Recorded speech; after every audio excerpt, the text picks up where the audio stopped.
Assalamu alaikum and welcome back. Let's discuss today chapter 18, Al Kahf, the cave. The main idea of this surah is protection from temptations and trials, and it is also recorded that this surah will protect the reciters against the greatest trial of fitna in the mankind, which is the trial of Dajjal. Let's go through the stories one by one and see how it is connected to the trials and temptations of Dajjal. It has four stories. Story number one is about the people of the cave. Story number two is about the man with two gardens. Story number three is about Musa alayhi salam and Khidr alayhi salam. Story number four is about Dhul-Qarnain and the people whom he helped. The first story, the story of the people of the cave, there was a group of young men who were believers and who were following the religion of Allah subhanahu wa ta'ala, and they were also hunted by a king who was not just and who was not a believer. So they had to they had to run away from the city, and they reached out a place where they could see only a cave and nothing ahead wasn't there. So Allah tells them in verse 18 that seek refuge in the cave and your Lord will open a way for you. And that is where from this surah also takes a name, where sometimes in life you have to run away from the difficulty, and in front of you also there is something like a cave with full of darkness and you don't know what to do. Just put your faith in Allah subhanahu wa ta'ala and He will show you the way out. He will show you the light. That's the message of this surah itself. So when this incidents happen, the story actually tells you that the people of the cave were tested by their religion, by their faith. That was their trial.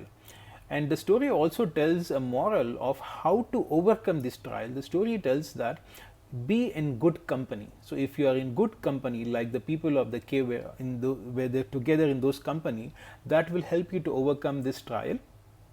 And if required, migrate from the place where you have difficulty to a better place. That's the way, or you can say the idea of how to come out of this trial of religion. In story number two, there were two people, and one of them was very wealthy. Allah subhanahu wa ta'ala gave them two gardens, a lot of wealth, and at one point of time he forgets from whom he is receiving this blessing, and he started doubting Allah's blessing and the judgment day or the hereafter. So Allah also tells in verse 32 that when he entered into the garden with pride and arrogance, he was unjust to himself. So in the story number one, the king was unjust to the people, the believing people. In story number two, the person was unjust to himself when he became pride and arrogant. Again, the message from this story is, sometimes when you have too much of wealth, you are also tested by wealth. So too much of wealth is also a trial, and how to overcome this trial is also in this story. We have to believe and accept that the wealth is not something that's going to stay with you forever, and so is the time. It's always passing. So we should not get stick onto it and try to spend the wealth in the sake of Allah subhanahu wa ta'ala, and appreciate whatever we have, and should not be somebody with a lot of pride and arrogance. Moving on, story number three is about Musa alayhi salam. When a group of people approached him and asked him, O Musa alayhi salam, who is the most knowledgeable person on the earth? He said, that is me, I am the most knowledgeable person on earth. So Allah interferes here and tells him that that's not correct. So there is another person by name Al-Khidr, so please go and meet him. So Musa alayhi salam makes a travel, and he has to travel a long time, and finally he meets Khidr alayhi salam, who was not ready to take him as a student.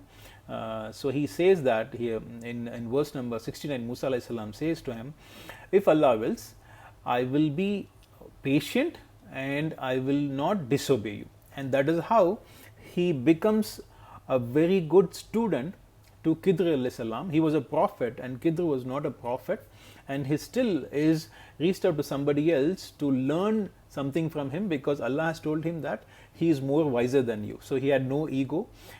He had no restrictions from himself. He just reached out to somebody who has knowledge more than him. He wanted to learn from him. And he also tells him that I would like to learn from the knowledge which Allah subhanahu wa ta'ala has given it to you. That's the message Musa alayhi salam tells to Al-Khidr.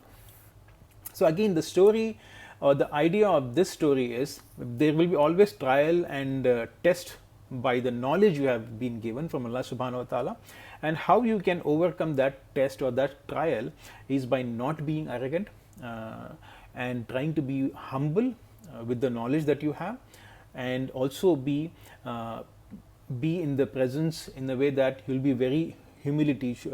You should practice humility to Allah subhanahu wa ta'ala, and also be humble to the teacher. If you are a learner, if you are a student, be very kind and be humble to your teacher. That is how you can overcome this trial and test of the knowledge.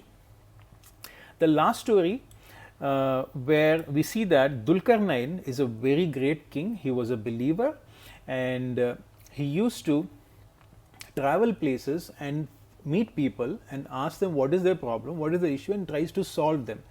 And in one such journey, he comes across a group of people who are not even able to communicate with him properly because of the language barrier, but eventually they ask him for some support to build a barrier between the two mountains, because Yajuj and Majuj, these gangs, were attacking them quite often and destroying their families and wealth. So Dhul-Qarnain agrees to help them. He did not ask for any materialistic support, because he says Allah has given him enough, but he asked for their physical support, in terms of they asked them to participate in that activity of building the barrier. He just wanted them to take part and be part of this action and feel more involved in it.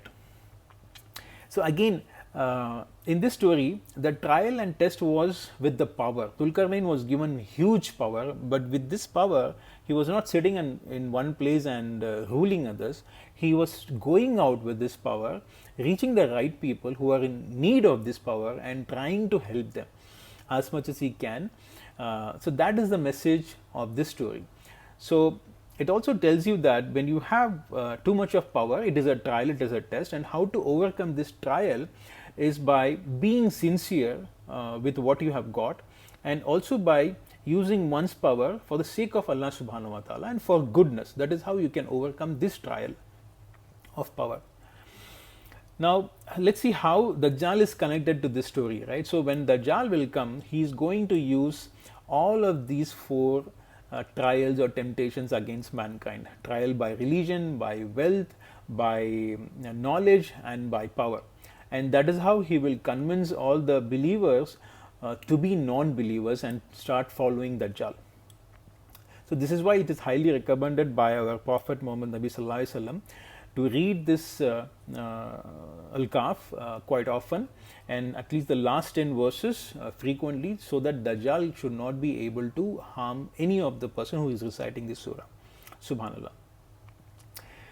That's a very quick and short message of Surah Al Kahf, and why we should read it quite often. It's also recommended to read every Friday, and how it's protecting us from the fitna of Dajjal whenever he comes.